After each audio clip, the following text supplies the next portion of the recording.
Hi all welcome to our channel turning PSC. അപ്പം നമ്മൾ ഇന്ന് പഠിക്കാനായിട്ട് പോകുന്നത് നമ്മൾ ഇത്രയും ദിവസം അല്ലേ CRTയുടെ കുറേ ചാപ്റ്റർ നമ്മൾ ഡിസ്കസ് ചെയ്തായിരുന്നു. അപ്പോൾ അതിനകത്തൊക്കെ ഞാൻ പറഞ്ഞിട്ടുണ്ടായിരുന്നു പ്രീവിയസ് ആയിട്ട് ചോദിച്ചിട്ടുള്ള കുറേ ക്വസ്റ്റ്യൻ എന്നൊക്കെ പറഞ്ഞാൽ നമ്മൾ റിപ്പീറ്റ് ചെയ്ത് പറയുന്നുണ്ട്. അപ്പോൾ അങ്ങനെ വന്നിട്ടുള്ള കുറച്ച് ക്വസ്റ്റ്യൻസാണ് നമ്മളിന്ന് പറയാനായിട്ട് പോകുന്നത്. അതും അതിൻ്റെ റിലേറ്റഡ് ആയിട്ട് കുറച്ച് ഫാക്റ്റും, കാരണം 28-ാം തീയതി അല്ലേ പ്രിലിംസ് ഒക്കെ വരുന്നുണ്ട്. അപ്പോൾ അതിനൊക്കെ ഹെൽപ്ഫുൾ ആവാൻ പാകത്തിനുള്ള ഇനി കുറച്ച് ടോപ്പിക്സ് ഒക്കെയാണ് നമ്മൾ, അതായത് അങ്ങനെ PYQ ആയിട്ട് ചോദിച്ചിട്ടുള്ള ക്വസ്റ്റ്യൻസും അതിൻ്റെ ഫാക്റ്റുമാണ് പറയുന്നത്. അപ്പോൾ നമുക്ക് കുറച്ചും കൂടെ അല്ലേ നമുക്ക് ICRT ചാപ്റ്റേഴ്സ് പഠിക്കുമ്പോൾ ആ ഒരു ഇത് മനസ്സിലാവും. അതോടൊപ്പം നമുക്ക് കുറേ ക്വസ്റ്റ്യൻസ് പരിചയപ്പെടാനായിട്ടും കഴിയും. ഓക്കെ, അപ്പോൾ നമുക്ക് സ്റ്റാർട്ട് ചെയ്യാം. നമ്മൾ ഫസ്റ്റ് പറയാനായിട്ട് പോകുന്ന ക്വസ്റ്റ്യനാണ് ഇ ഗവേണൻസ് എന്നതുകൊണ്ട് ഉദ്ദേശിക്കുന്നത് എന്താണെന്നാണ്. ഇ ഗവേണൻസ് എന്നതുകൊണ്ട് ഉദ്ദേശിക്കുന്നത് നമുക്ക് ഓപ്ഷൻസ് ഒക്കെ നോക്കാം. ഗവൺമെൻറ് ഓഫീസുകളിൽ ഇൻ്റർനെറ്റ് ഏർപ്പെടുത്തുന്നത്, ഭരണരംഗത്തെ ഇലക്ട്രോണിക് സാങ്കേതികവിദ്യയുടെ ഉപയോഗം, മന്ത്രിമാർ ഇമെയിൽ ഉപയോഗിച്ച് ആശയവിനിമയം നടത്തുന്നത്, തിരഞ്ഞെടുപ്പിൽ വോട്ടിംഗ് യന്ത്രം ഉപയോഗിക്കുന്നത്. അപ്പം എൻ്റെ ആൻസർ എന്ന് പറയുന്നത് ഏതാണ്? ഓപ്ഷൻ ബി ആണ് അല്ലേ. എൻ്റെ ആൻസർ എന്ന് പറഞ്ഞാൽ ഓപ്ഷൻ ബി ആണ്, ഭരണരംഗത്തെ ഇലക്ട്രോണിക് സാങ്കേതികവിദ്യയുടെ ഉപയോഗം. അല്ലേ, ഇത് നമ്മൾ കഴിഞ്ഞ ക്ലാസ്സിൽ പറഞ്ഞായിരുന്നു അല്ലേ. ഭരണരംഗത്ത് ഇലക്ട്രോണിക് സാങ്കേതികവിദ്യയുടെ ഉപയോഗമാണ് എന്തെന്ന് പറയുന്നത് ഇ ഗവേണൻസ് എന്നതുകൊണ്ട് ഉദ്ദേശിക്കുന്നത്. നമുക്ക് അതിനെ കുറച്ച് ഫാക്ട് നോക്കാം. ഇലക്ട്രോണിക് സാങ്കേതികവിദ്യയുടെ ഭരണരംഗത്തെ ഉപയോഗമാണ് ഇ ഗവേണൻസ്. ICT എന്ന് പറഞ്ഞു കഴിഞ്ഞാൽ ഇൻഫർമേഷൻ ആൻഡ് കമ്മ്യൂണിക്കേഷൻ ടെക്നോളജി അല്ലേ, നമുക്കറിയാം. IT എന്ന് പറഞ്ഞാൽ ഇൻഫർമേഷൻ ടെക്നോളജി അല്ലേ, നമുക്കറിയാം. അപ്പോൾ ICT എന്ന് പറഞ്ഞു കഴിഞ്ഞാൽ ഇൻഫർമേഷൻ ആൻഡ് കമ്മ്യൂണിക്കേഷൻ ടെക്നോളജി. അതായത് ICT ഉപയോഗിച്ചുകൊണ്ടുള്ള ഭരണനിർവഹണമാണ് ഇ ഭരണം അഥവാ ഇ ഗവേണൻസ് എന്ന പേരിൽ പൊതുവെ പറയുന്നത്. ഭരണനിർവഹണ മേഖലയിൽ അതിൻ്റെ ലാളിത്യം, ഗുണനിലവാരം, സുതാര്യത, സേവനങ്ങളുടെ വേഗത, ആധികാരികത എന്നിവ മെച്ചപ്പെടുത്തുന്നതിനായി വിവരസാങ്കേതികവിദ്യാ സംവിധാനങ്ങളും മാർഗങ്ങളും വലിയ പങ്ക് വഹിക്കുന്നുണ്ട്.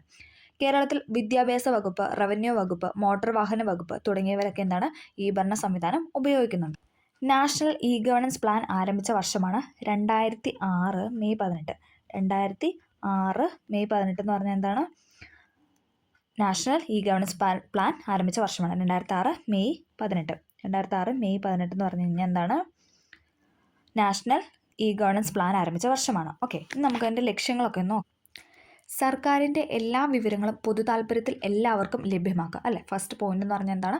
സർക്കാരിൻ്റെ എല്ലാ വിവരങ്ങളും പൊതു താല്പര്യത്തിൽ എല്ലാവർക്കും ലഭ്യമാക്കുക. ഇതൊക്കെ SRTയിലുള്ള പോയിന്റ്സ് ആണ്. അപ്പോൾ അതൊക്കെ ആ ഒരു ഇതിലെടുത്ത് നമ്മൾ കഴിഞ്ഞ ക്ലാസ്സിൽ ചെയ്തതാണ്. ടെക്സ്റ്റിൽ നമ്മൾ ടെക്സ്റ്റ് ബുക്കിൽ എല്ലാ ക്ലാസ് നമ്മൾ ചെയ്തതാണ്. അപ്പോൾ അതിൽ നിന്ന് എടുത്ത പോയിന്റ്സ് ആണ് ഇതെന്ന് പറയുന്നത്. ഓക്കെ, അപ്പം എല്ലാവരും അതും കൂടെ ഒന്ന് കണ്ടിട്ടില്ലാത്തവർ അതും കൂടെ കണ്ടു നോക്കുക. അപ്പോഴാണ് നമുക്ക് അതിൻ്റെ ആ ഒരു സീരിയസ്നെസ് മനസ്സിലാവത്തുള്ളൂ, എത്രത്തോളമാണ് SRT എന്ന് ചോദിച്ചിട്ടുള്ളതെന്ന്. ഓക്കെ, സർക്കാരിൻ്റെ എല്ലാ വിവരങ്ങളും പൊതു താല്പര്യത്തിൽ എല്ലാവർക്കും ലഭ്യമാക്കുക, സർക്കാരിനും ജനങ്ങൾക്കുമിടയിൽ ഒരു സഹകരണ ഘടന ഉണ്ടാക്കുകയും ജനങ്ങളിൽ നിന്ന് സഹായവും ഉപദേശവും തേടി അതിലൂടെ ജനങ്ങളുടെ പ്രശ്നങ്ങളെക്കുറിച്ച് സർക്കാരിനെ ബോധവാന്മാരാക്കുകയും ചെയ്യുക. എന്താണ്?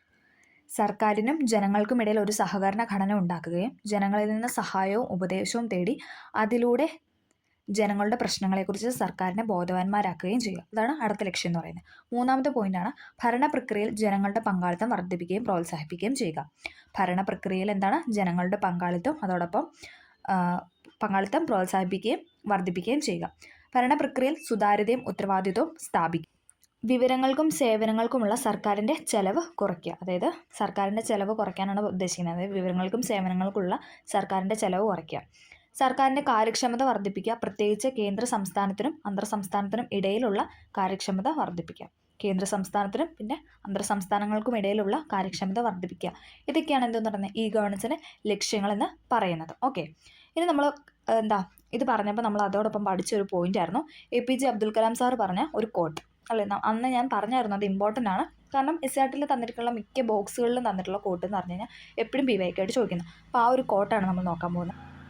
സുതാര്യവും ചുറുചുറുക്കുമുള്ള ഗവൺമെൻറ് പദ്ധതി, എല്ലാവരിലും സുരക്ഷിതമായും വേഗത്തിലും ഡിപ്പാർട്ട്മെൻറ്റ് തലത്തിലുമുള്ള തടസ്സങ്ങളില്ലാതെയും എത്തുന്ന വിവരങ്ങൾ, എല്ലാ പൗരർക്കും യാതൊരു പക്ഷഭേദവുമില്ലാതെ വ്യക്തമായ സേവനം ലഭ്യമാക്കുന്ന പദ്ധതി. ഇങ്ങനെയാണ് ഈ ഗവേണൻസ് ലക്ഷ്യങ്ങളെക്കുറിച്ച് APJ അബ്ദുൽ കലാം സാറ് വ്യക്തമാക്കിയിരിക്കുന്നത്. ഒന്നും കൂടെ പറയാം, നമ്മൾ SRTയിലുള്ള പോയിന്റാണ്, അതൊക്കെ ആ ക്ലാസ്സിൽ ചെയ്തിട്ടിട്ടുണ്ട്. ഓക്കെ, സുതാര്യവും ചുറുചുറുക്കുമുള്ള ഗവൺമെൻറ് പദ്ധതി, എല്ലാവരിലും സുരക്ഷിതമായും വേഗത്തിലും ഡിപ്പാർട്ട്മെൻറ്റ് തലത്തിലുമുള്ള തടസ്സങ്ങളില്ലാതെയും എത്തുന്ന വിവരങ്ങൾ, എല്ലാ പൗരർക്കും യാതൊരു പക്ഷഭേദവും ഇല്ലാതെ വ്യക്തമായ സേവനം ലഭ്യമാക്കുന്ന പദ്ധതി. അപ്പോൾ ഇ ഗവേണൻസിനെ കുറിച്ച് അദ്ദേഹം പറഞ്ഞ വാക്കുകളാണിവ. ഓക്കെ, അപ്പോൾ ഇത്രയും കാര്യങ്ങളാണ് നമ്മൾ ഇ ഗവേണൻസ് എന്നതുകൊണ്ട് ഉദ്ദേശിക്കുന്നതിൻ്റെ മെയിനായിട്ട് പറയുന്ന പോയിന്റ്സ് എന്നാണ്. അപ്പോൾ നമുക്കിനി അടുത്ത ക്വസ്റ്റ്യൻ നോക്കാം. അപ്പം ഇ ഗവേണൻസ് എന്നതുകൊണ്ട് ഉദ്ദേശിക്കുന്നത് എന്താണ്? ഭരണരംഗത്തെ ഇലക്ട്രോണിക് സാങ്കേതികവിദ്യയുടെ ഉപയോഗം. ഓക്കെ, അപ്പോൾ ഇതൊക്കെ ക്ലിയർ ആയെന്ന് പ്രതീക്ഷിക്കുന്നു. നമുക്കിനി അടുത്ത ക്വസ്റ്റ്യൻ നോക്കാം. രണ്ടാമത്തെ ക്വസ്റ്റ്യനാണ്, ദേശീയ തലത്തിൽ അഴിമതി തടയുന്നതിന് വേണ്ടി രൂപീകരിക്കപ്പെട്ടിരിക്കുന്ന സ്ഥാപനം. ഇത് നമ്മൾ പഠിച്ചതാണ് അല്ലേ. ദേശീയ തലത്തിൽ അഴിമതി തടയുന്നതിന് വേണ്ടി രൂപീകരിക്കപ്പെട്ട സ്ഥാപനമാണ് ഇതെന്ന് പറയുന്നത് ലോക്പാൽ അല്ലേ. നമ്മൾ അതുപോലെ തന്നെ പറഞ്ഞായിരുന്നു.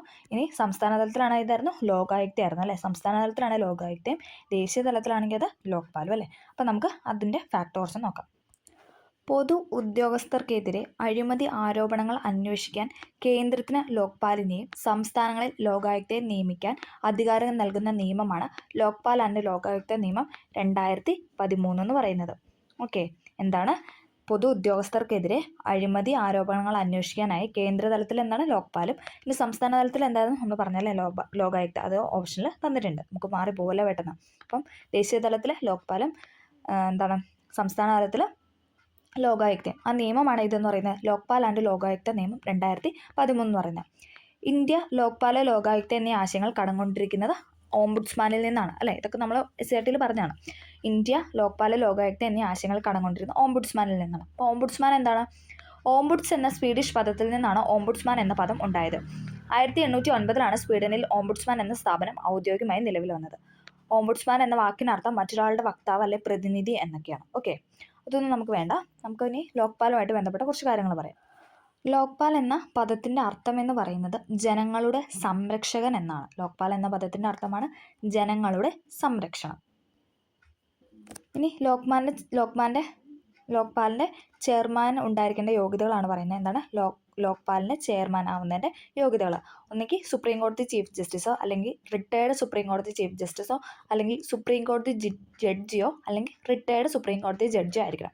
ഒന്നെങ്കിൽ സുപ്രീം കോടതി ചീഫ് ജസ്റ്റിസ്, അല്ലെങ്കിൽ റിട്ടയർഡ് ചീഫ് ജസ്റ്റിസ്, അല്ലെങ്കിൽ എന്താണ് റിട്ടയർഡ് ജഡ്ജി, അല്ലെങ്കിൽ നിലവിലുള്ള ജഡ്ജി. അല്ലെങ്കിൽ എന്താണ് കുറ്റമറ്റ സമഗ്രതയും മികച്ച കഴിവും, അഴിമതി വിരുദ്ധ നയം, പൊതുഭരണം, വിജിലൻസ്, ഇൻഷുറൻസ്, ബാങ്കിങ്, ധനകാര്യം, നിയമം, മാനേജ്മെൻറ്റ് എന്നീ വിഷയങ്ങളിൽ പ്രത്യേക അറിവുള്ളയാളും 25 വർഷം സേവനമനുഷ്ഠിച്ച വ്യക്തിയുമായിരിക്കണം എന്തെന്ന് പറയുന്നത് ലോക്പാലിൻ്റെ ചെയർമാൻ ആയിരിക്കേണ്ട യോഗ്യത എന്ന് പറയുന്നത്. ലോക്പാലിൻ്റെ അംഗങ്ങൾ 50% പേരെന്താണ് SC ST OBC ന്യൂനപക്ഷ അംഗങ്ങൾ, വനിതകളും എന്നിവരായിരിക്കണം. അതായത് 50% പേരെന്താണ് ഒന്നെങ്കിൽ SC ST നിന്ന്, അല്ലെങ്കിൽ ന്യൂനപക്ഷ അംഗങ്ങൾ, അല്ലെങ്കിൽ വനിതകളായിരിക്കണം. അതോടൊപ്പം ആകെയുള്ള 8 അംഗങ്ങളിൽ 50% പേര് ജുഡീഷ്യൽ അംഗങ്ങളും ബാക്കി 50 പേര് നോൺ ജുഡീഷ്യൽ അംഗങ്ങളും ആയിരിക്കണം. ആകെ 8 അംഗങ്ങളുണ്ട്. അതിൽ 50 പേരെന്ന് പറയുമ്പോൾ ഏകദേശം 4 പേരല്ലേ. 4 പേരെന്ന് പറയുമ്പോൾ എന്താണ് ജുഡീഷ്യൽ അംഗങ്ങളായിരിക്കണം. ബാക്കി 4 പേര്, ബാക്കി 50% എന്ന് പറയുന്നത് നോൺ ജുഡീഷ്യൽ അംഗങ്ങളായിരിക്കണം. ജുഡീഷ്യൽ അംഗമാകാനുള്ള യോഗ്യത എന്ന് പറയുന്നത് ഇതേപോലെ തന്നെ സുപ്രീം കോടതി ജഡ്ജി, അല്ലെങ്കിൽ റിട്ടയർഡ് സുപ്രീം കോടതി ജഡ്ജി, അല്ലെങ്കിൽ എന്താണ് ഹൈക്കോടതി ചീഫ് ജസ്റ്റിസ്, അല്ലെങ്കിൽ റിട്ടയർഡ് ഹൈക്കോടതി ചീഫ് ജസ്റ്റിസ്. ചെയർമാൻ്റെ യോഗ്യത നമ്മൾ പറഞ്ഞു. ചെയർമാൻ ആകുമ്പോൾ റിട്ടയർഡ് സുപ്രീം കോടതി ചീഫ് ജസ്റ്റിസോ, അല്ലെങ്കിൽ ചീഫ് ജസ്റ്റിസ്, അതായത് നോർമൽ സുപ്രീം കോടതി ചീഫ് ജസ്റ്റിസോ, അല്ലെങ്കിൽ എന്താണ് ജഡ്ജിയോ, അല്ലെങ്കിൽ റിട്ടയർഡ് ജഡ്ജിയോ. പക്ഷെ അതേസമയം ജുഡീഷ്യൽ അംഗമാകാനുള്ള യോഗ്യത എന്ന് പറയുന്നത് ചീഫ് ജസ്റ്റിസ് വേണ്ട, അതായത് സുപ്രീം കോടതി ചീഫ് ജസ്റ്റിസ് വേണ്ട, ജഡ്ജി മതി. സുപ്രീം കോടതി ജഡ്ജി, അല്ലെങ്കിൽ റിട്ടയർഡ് സുപ്രീം കോടതി ജഡ്ജി, അല്ലെങ്കിൽ ഹൈക്കോടതി ചീഫ് ജസ്റ്റിസ്, അല്ലെങ്കിൽ റിട്ടയർഡ് ഹൈക്കോടതി ചീഫ് ജസ്റ്റിസ്. ഓക്കെ, ഇനി നമുക്ക് ലോക്പാലിൻ്റെ ഒരു പോയിന്റും കൂടെ പറഞ്ഞിട്ട് അടുത്ത ക്വസ്റ്റ്യനിലോട്ട് എടുക്കാം. സർക്കാരിൻ്റെയോ അതിൻ്റെ ഭരണത്തിൻ്റെയോ പ്രവർത്തന സത്യസന്ധതയ്ക്കും കാര്യക്ഷമതയ്ക്കും എതിരായ പരാതികൾ വേഗത്തിൽ പരിഹരിക്കുന്നതിനും സംസ്ഥാന സർക്കാർ സേവനങ്ങളിലെ അഴിമതി തടയുന്നതിനുമായി രൂപപ്പെടുത്തിയ സംവിധാനമാണ് ഇതെന്ന് പറയുന്നത് ലോകായുക്ത എന്ന് പറയുന്നത്. ലോകായുക്ത നിയമം ആദ്യമായിട്ട് പാസ്സാക്കിയ സംസ്ഥാനം ഒഡീഷയാണ് കേട്ടോ. POയ്ക്കായിട്ട് ചോദിച്ചിട്ടുണ്ട്. ലോകായുക്ത നിയമം ആദ്യമായിട്ട് പാസ്സാക്കിയ സംസ്ഥാനം എന്ന് ചോദിച്ചു കഴിഞ്ഞാൽ ഒഡീഷ.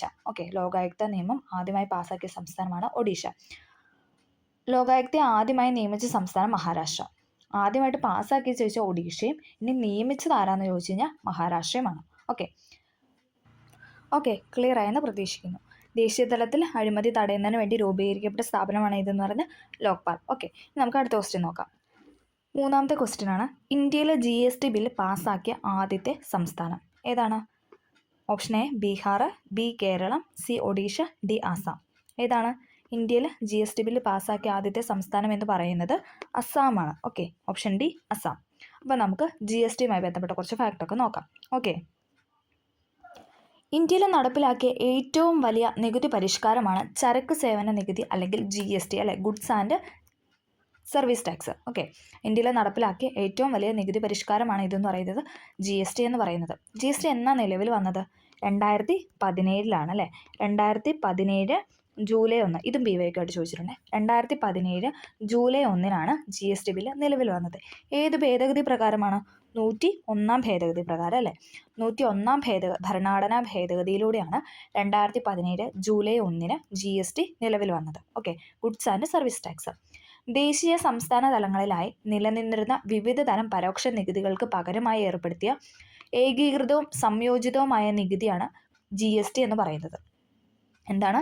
ദേശീയ തലത്തും അതോടൊപ്പം സംസ്ഥാന തലങ്ങളിലും നിലനിന്ന പലതരം വിവിധ തരത്തിലുള്ള പരോക്ഷ നികുതികൾ ഉണ്ടായിരുന്നു. അതിനൊക്കെ പകരമായിട്ട് ഏർപ്പെടുത്തിയ ഏകീകൃതം ഒറ്റ ഒരു ടാക്സിലോട്ട് വന്നു. ഏകീകൃതവും സംയോജിതവുമായ നികുതിയാണ് ചരക്ക് സേവന നികുതി എന്ന് പറയുന്നത്. ഓക്കെ, GST ആദ്യമായിട്ട് നടപ്പിലാക്കിയ രാജ്യം ചോദിച്ചാൽ ഫ്രാൻസ് ആണ്. ഓക്കെ, GST ആദ്യമായിട്ട് നടപ്പിലാക്കിയ രാജ്യം ചോദിച്ചാൽ ഫ്രാൻസ് ആണ്. ഇനി ഇന്ത്യയിൽ അതാണ് ക്വസ്റ്റ്യൻ അല്ലേ. ഇന്ത്യയിൽ GST ബില്ല് പാസ്സാക്കിയ ആദ്യത്തെ സംസ്ഥാനം ചോദിച്ചാൽ ഏതാണ്? അസ്സാമാണ്. രണ്ടാമത് ചോദിച്ചാൽ ബീഹാറാണ്. അതാണ് ഓപ്ഷൻ A ആയിട്ട് കൊടുത്തിരിക്കുന്നത് അല്ലേ. ഓപ്ഷൻ A ആയിട്ട് കൊടുത്തിരിക്കുക ബീഹാറാണ് ഇതെന്ന് പറയുന്നത് രണ്ടാമത് GST പാസ്സാക്കിയ സംസ്ഥാനം എന്ന് പറയുന്നത്.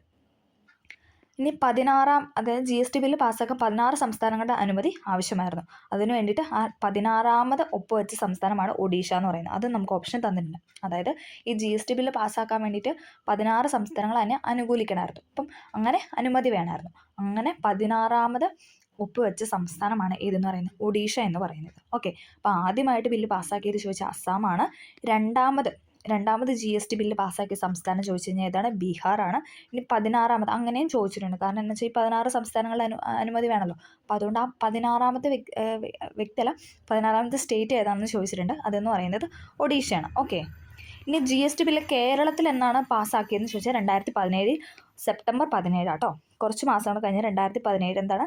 September 16 2017 September 16 GST bill Kerala നിയമസഭ പാസ്സാക്കിയത്. GSTയുടെ ആപ്തവാക്യം എന്താണ്? അതും പഠിക്കണം കേട്ടോ. 1 nation 1 tax 1 market. 1 nation 1 tax 1 market എന്നതാണ് GSTയുടെ ആപ്തവാക്യം എന്ന് പറയുന്നത്. 1 നേഷൻ 1 ടാക്സ് 1 മാർക്കറ്റ്. ഇത് റിപ്പീറ്റ് ചെയ്ത് പറയുന്നത് നിങ്ങൾക്ക് പഠിക്കാൻ വേണ്ടിയിട്ടാണ് കേട്ടോ. ഓക്കെ, ഇന്ത്യയിൽ നിലവിലുള്ള GST മാതൃക എന്ന് പറഞ്ഞു കഴിഞ്ഞാൽ ഇരട്ടി GST മാതൃകയാണ്. നമുക്കറിയാം, നമ്മൾ കേന്ദ്രത്തിലും GST കൊടുക്കുന്നുണ്ട്, അതോടൊപ്പം അതേസമയം നമ്മൾ സംസ്ഥാനത്തും GST കൊടുക്കുന്നുണ്ട് അല്ലേ. അതാണ് എന്തെന്ന് പറഞ്ഞാൽ ഇരട്ട GST എന്നതുകൊണ്ട് ഉദ്ദേശിക്കുന്നത്. കേന്ദ്രവും സംസ്ഥാനവും ഒരുപോലെ GST ചുമത്തുന്നതിനാണ് ഇരട്ട GST എന്ന് പറയുന്നത്. ഓക്കെ, ഇനി അടുത്തത് GSTയുടെ പ്രചാരണത്തിനായിട്ട് കേന്ദ്ര സർക്കാർ നിയോഗിച്ച ഒരു ബോളിവുഡ് നടനുണ്ട്. അതാണ് അമിതാഭ് ബച്ചൻ. ഓക്കെ, GSTയുടെ പ്രചാരണത്തിനായിട്ട് കേന്ദ്ര സർക്കാർ നിയോഗിച്ച ബോളിവുഡ് നടനാണ് അമിതാഭ് ബച്ചൻ എന്ന് പറയുന്നത്. ഇനി GSTയിലെ നമ്പറിൻ്റെ അക്കങ്ങളുടെ എണ്ണം ചോദിച്ചിട്ടുണ്ട്. 15 കേട്ടോ. 15 നമ്പേഴ്സാണ് എന്തെന്ന് പറയുന്നത് GSTയിലുള്ളത്. അതും ചോദിച്ചിട്ടുണ്ട് കേട്ടോ. PYQ ആണ്. 15 നമ്പേഴ്സാണ് എന്തെന്ന് പറയുന്നത് GST നമ്പറിലുള്ളത്. 15 അക്കങ്ങൾ. ഓക്കെ, 15 അക്കങ്ങൾ. ഓക്കെ, GST കൗൺസിലിൻ്റെ അധ്യക്ഷൻ ആരാണെന്ന് ചോദിച്ചാൽ കേന്ദ്ര ധനകാര്യമന്ത്രിയാണ് GST കൗൺസിലിൻ്റെ അധ്യക്ഷൻ എന്ന് പറയുന്നത്. ഏതാണ്? കേന്ദ്ര ധനകാര്യമന്ത്രി. GST കൗൺസിലിൻ്റെ അധ്യക്ഷൻ എന്ന് പറയുന്നത് കേന്ദ്ര ധനകാര്യമന്ത്രിയാണ്. കേരളത്തിലെ GST ഭവൻ സ്ഥിതി ചെയ്യുന്നത് എവിടെയാണെന്ന് ചോദിച്ചു കഴിഞ്ഞാൽ തിരുവനന്തപുരത്താണ്. കേരളത്തിലെ GST ഭവൻ സ്ഥിതി ചെയ്യുന്നത് തിരുവനന്തപുരത്താണ്. ഓക്കെ, നമ്മൾ പറഞ്ഞായിരുന്നു ഏത് ഭേദഗതി പ്രകാരമായിരുന്നു? 101 ഭരണഘടനാ ഭേദഗതി പ്രകാരം എന്നാണ് വന്നത്? 2017 ജൂലൈ 1 എന്തെന്ന് പറയുന്നത് GST നിലവിൽ വന്നത്. ഓക്കെ, GST ഭരണഘടനയിൽ ഉൾപ്പെടുത്തിയ ഭേദഗതി എന്ന് പറയുന്നത് 101 ഭരണഘടനാ ഭേദഗതിയാണ്. ഇനി ബില്ല് ചോദിച്ചു കഴിഞ്ഞാൽ എത്രയാണ്? 122 ബില്ലാണ്. 122ാമത്തെ ബില്ലായിട്ടാണ് അവതരിപ്പിച്ചത്. ഓക്കെ, 101 ഭരണഘടനാ ഭേദഗതി. ഇനി ബില്ല് ചോദിച്ചു കഴിഞ്ഞാൽ എത്രാമത്തെ ബില്ലായിരുന്നു എന്ന് ചോദിച്ചു കഴിഞ്ഞാൽ 122ാമത്തെ ബില്ല്. 122ാമത്തെ ബില്ല് 101 ഭരണഘടനാ ഭേദഗതി. ഓക്കെ, ഇനി നമുക്ക് 3 ആർട്ടിക്കിൾ പറയാനുണ്ട്. കേന്ദ്ര സംസ്ഥാന സർക്കാരുകൾക്ക് GSTയുമായി ബന്ധപ്പെട്ട നിയമങ്ങൾ നിർമ്മിക്കാൻ അനുമതി നൽകുന്ന ആർട്ടിക്കിളാണ് 246A എന്ന് പറയുന്നത്. 246A എന്ന് പറയുന്നത് കേന്ദ്ര സംസ്ഥാന സർക്കാരുകൾക്ക് കേന്ദ്ര ഗവൺമെൻറ്റിനും സംസ്ഥാന ഗവൺമെൻറ്റിനും എന്താണ് GSTയുമായി ബന്ധപ്പെട്ട നിയമങ്ങൾ നിർമ്മിക്കാം. അങ്ങനെ അനുമതി നൽകുന്ന ആർട്ടിക്കിളാണ് 246A എന്ന് പറയുന്നത്. 246 246 എന്ന് ഓർത്താൽ മതി. 246A എന്ന് പറയുന്നത് കേന്ദ്ര സർക്കാരുകൾക്കും അതോടൊപ്പം സംസ്ഥാന സർക്കാരുകൾക്കും GSTയുമായി ബന്ധപ്പെട്ട നിയമങ്ങൾ നിർമ്മിക്കാൻ നൽകുന്ന അനുമതി ആയിട്ട് ബന്ധപ്പെട്ട ആർട്ടിക്കിളാണ് 246A എന്ന് പറയുന്നത്. ഇനി അടുത്താണ് 269A. 269 269 ഇൻ്റഗ്രേറ്റഡ് GST എന്നാണ് ഉദ്ദേശിക്കുന്നത്. IGST ചുമത്താനും പിരിക്കാനും കേന്ദ്ര സർക്കാരിന് അനുമതി നൽകുന്ന ആർട്ടിക്കിളാണ് 269A. 246A നന്നായിട്ട് പഠിക്കുക കേട്ടോ. 269A.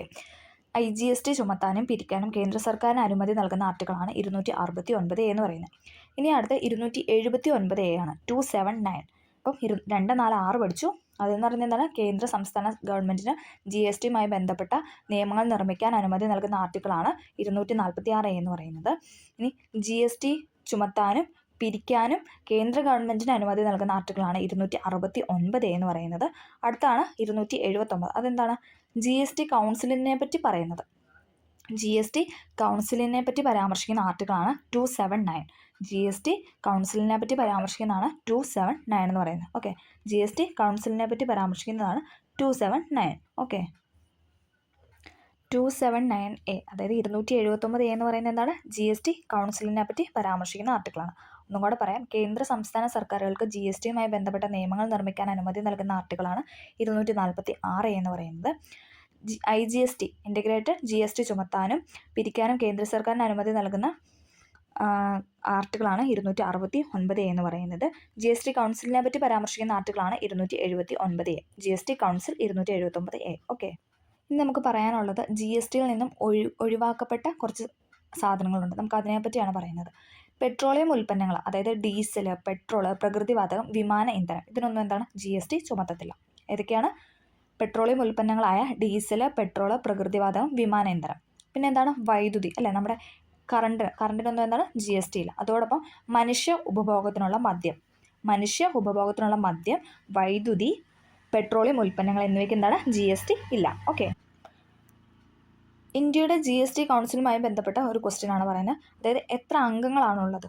2 കേന്ദ്രമന്ത്രിമാർ ഉൾപ്പെടെ 33 അംഗങ്ങളാണ് എന്തെന്ന് പറഞ്ഞാൽ GST കൗൺസിലുള്ളത്. നമ്മൾ പറഞ്ഞായിരുന്നു GST കൗൺസിലിനെ പറ്റി പരാമർശിക്കുന്ന ആർട്ടിക്കിളാണ് ഇതെന്ന് പറയുന്നത് 279A 279A എന്ന് പറയുന്നത്. അതിലെന്താണ്? 2 കേന്ദ്രമന്ത്രിമാർ ഉൾപ്പെടെ 33 അംഗങ്ങളാണ് GST കൗൺസിലുള്ളത്. 2 കേന്ദ്രമന്ത്രിമാർ ഉൾപ്പെടെ 33 അംഗങ്ങൾ. ഓക്കെ, അപ്പോൾ നമ്മൾ ഇത്രയും കാര്യങ്ങളാണ് എന്ന് പറഞ്ഞാൽ GSTയുമായി ബന്ധപ്പെട്ട് പറയുന്നത്. എല്ലാവർക്കും ക്ലിയർ ആയെന്ന് പ്രതീക്ഷിക്കുന്നു. നമുക്ക് അടുത്തൊരു ക്വസ്റ്റ്യനിലോട്ട് പോകാം. പോക്സോ നിയമം കേരളത്തിൽ നിലവിൽ വന്ന വർഷം, അല്ലേ? ഏതാണ് ഓപ്ഷൻ? ഓപ്ഷൻ C ആണല്ലേ, 2012. പോക്സോ നിയമം കേരളത്തിൽ നിലവിൽ വന്ന വർഷമാണ് 2012. ഇന്ത്യയിലെ കുട്ടികൾക്ക് നേരെയുള്ള ലൈംഗിക അതിക്രമങ്ങൾ തടയുന്നതിനായി 2012 കൊണ്ടുവന്ന നിയമമാണ് ഇതെന്ന് പറയുന്നത് പോക്സോ ആക്ട്. കുട്ടികൾക്ക് നേരെയുള്ള ലൈംഗിക അതിക്രമങ്ങൾ, അല്ലേ? ലൈംഗിക അതിക്രമങ്ങൾ തടയുന്നതിനായി വന്ന നിയമമാണ് ഇതെന്ന് പറയുന്നത് പോക്സോ ആക്ട്. പോക്സോ നിയമപ്രകാരം കുട്ടി എന്നാൽ, അതായത് എത്ര വയസ്സ് വരെയുള്ളതിനാണ് നമ്മൾ പറയുന്നത്? 18 വയസ്സിന് താഴെ പ്രായമുള്ള ഏതൊരാളും, അതായത് ആൺകുട്ടിയാണെങ്കിലും പെൺകുട്ടിയാണെങ്കിലും എന്താണ്? പോക്സോ നിയമത്തിൽ പെടുന്നവരാണ്. ഓക്കെ, പോക്സോ നിയമപ്രകാരം കുട്ടി എന്നാൽ 18 വയസ്സിന് താഴെ പ്രായമുള്ള ആൺകുട്ടിയോ പെൺകുട്ടിയോ ആകാം. ബാലവേല നിരോധന നിയമപ്രകാരം കുട്ടികളായി കണക്കാക്കുന്നത് 14 വയസ്സാണ്. പക്ഷേ ബാലവേല നിരോധന നിയമപ്രകാരം 14 വയസ്സാണ് കുട്ടി എന്ന ഇതിൽ പെടുന്നത്. പക്ഷേ പോക്സോ ആക്ട് പ്രകാരം കുട്ടി എന്നതിൽ വരുന്നത് 18 വയസ്സാണ്. ഓക്കെ, അത് മാറിപ്പോകാതെ പഠിക്കാം. 18 വയസ്സാണ് എന്തെന്ന് പറയുന്നത് പോക്സോ നിയമപ്രകാരം കുട്ടി എന്ന് ഉദ്ദേശിക്കുന്നത്. അതേസമയം ബാലവേലയാണെങ്കിൽ അത് 14ആണ്. ഓക്കെ, ആ ഒരു ഡിഫറൻസിയേഷൻ മനസ്സിലാക്കി പഠിക്കാം. പോക്സോ ആക്ട് 2012 നിലവിൽ വന്ന എന്നാണ്? 2012 നവംബർ 14, അല്ലേ? അപ്പോൾ നമുക്ക് കണക്ട് ചെയ്യാം. നവംബർ 14 ശിശുദിനമാണ്, അല്ലേ? കുട്ടികളുടെ ദിവസമാണ്. അപ്പോൾ അത് വെച്ചിട്ട് 2012 നവംബർ 14 പോക്സോ ആക്ട് നിലവിൽ വന്നതെന്ന് പഠിക്കാം. ഓക്കെ, ഒരു വ്യക്തി ലൈംഗിക ഉദ്ദേശത്തോടു കൂടി ഒരു കുട്ടിയെ അശ്ലീല കാര്യത്തിനായി വശീകരിച്ചാൽ പോക്സോ നിയമപ്രകാരം ഏത് കുറ്റമാണ് ചുമത്തപ്പെടുന്നതെന്ന് ചോദിച്ചു കഴിഞ്ഞാൽ ലൈംഗിക പീഡനമാണ്. അത് PYQ ആയിട്ട് ചോദിച്ച ഒരു ക്വസ്റ്റ്യൻ ആണ്. ഏതെന്ന് പറയുന്നത് ഒരു വ്യക്തി ലൈംഗിക ഉദ്ദേശത്തോടു കൂടി ഒരു കുട്ടിയെ അശ്ലീല കാര്യത്തിനായി വശീകരിച്ചു. അപ്പം അതിൻ്റെ ആ പോക്സോ നിയമപ്രകാരം അത് എന്ത് കുറ്റത്തിലാണ് പെടുന്നതെന്ന് വെച്ചാൽ ലൈംഗിക പീഡനമായിട്ടാണ് കണക്കാക്കുന്നത്. ഇനി അതേസമയം വേറൊരു ക്വസ്റ്റ്യൻ ആണ്. പോക്സോ നിയമപ്രകാരം ലൈംഗിക ചിന്തയോടെ ഒരു കുട്ടിയുടെ ശരീരഭാഗങ്ങളിൽ സ്പർശിക്കുക വഴി ലൈംഗിക അതിക്രമം ചെയ്യുന്ന വ്യക്തിക്ക് ലഭിക്കാവുന്ന കുറഞ്ഞ ശിക്ഷയാണ് ചോദിച്ചിരിക്കുന്നത്. 3 വർഷം തടവാണ് കുറഞ്ഞ ശിക്ഷ എന്ന് പറയുന്നത്. പോക്സോ നിയമപ്രകാരം ലൈംഗിക ചിന്തയോടെ ഒരു കുട്ടിയുടെ ശരീരഭാഗങ്ങളിൽ സ്പർശിക്കുക വഴി ലൈംഗിക അതിക്രമം ചെയ്യുന്ന വ്യക്തിക്ക് ലഭിക്കാവുന്ന കുറഞ്ഞ ശിക്ഷ എന്ന് പറയുന്നത് 3 വർഷം തടവാണ്. ഓക്കെ, അപ്പോൾ ഇത്രയുമാണ് ബേസ് ആയിട്ട് നമുക്ക് പോക്സോ നിയമത്തിനെ പറ്റി പറയാനുള്ളത്. പോക്സോ ആക്ട് കേരളത്തിൽ നിലവിൽ വന്ന വർഷം എന്ന് ചോദിച്ചാൽ 2012. ഓക്കെ, അപ്പോൾ നമ്മൾ ഈ ക്ലാസ്സിൽ എന്താണ് 4 ക്വസ്റ്റ്യൻസ് ആണല്ലോ ഡിസ്കസ് ചെയ്തത്. 4 ക്വസ്റ്റ്യനും അതുമായി ബന്ധപ്പെട്ട എന്താണ് PYQ ആയിട്ട് ചോദിച്ചിരിക്കുന്ന ഫാക്റ്റാണ് നമ്മൾ ഡിസ്കസ് ചെയ്തത്. ക്ലാസ് എല്ലാവർക്കും ഹെൽപ്ഫുൾ ആയെന്ന് വിചാരിക്കുന്നു. അപ്പോൾ നമുക്ക് ഇനിയും ഇതുപോലത്തെ എന്താണ് PYQ ചോദിച്ചിരിക്കുന്ന ക്വസ്റ്റ്യൻസൊക്കെ ആഡ് ചെയ്ത് ഇടയ്ക്ക് ഓരോരോ ക്ലാസ്സും കൂടെ അപ്ലോഡ് ചെയ്യുന്നതായിരിക്കും. അപ്പോൾ നിങ്ങൾക്ക് എന്താണ് കുറച്ചും കൂടെ അല്ലേ ആ ഒരു SCRT നിന്ന് വന്നിരിക്കുന്ന ക്വസ്റ്റ്യൻസ് നിങ്ങൾക്ക് കുറച്ചും കൂടെ അത് ബോധ്യമാവും. ഓക്കെ, അപ്പോൾ എല്ലാവർക്കും ക്ലാസ് ഹെൽപ്ഫുൾ ആയെന്ന് വിചാരിക്കുന്നു. ഇഷ്ടപ്പെട്ടെങ്കിൽ ലൈക്ക് ചെയ്തൊന്ന് സപ്പോർട്ട് ചെയ്യുക. Okay, thank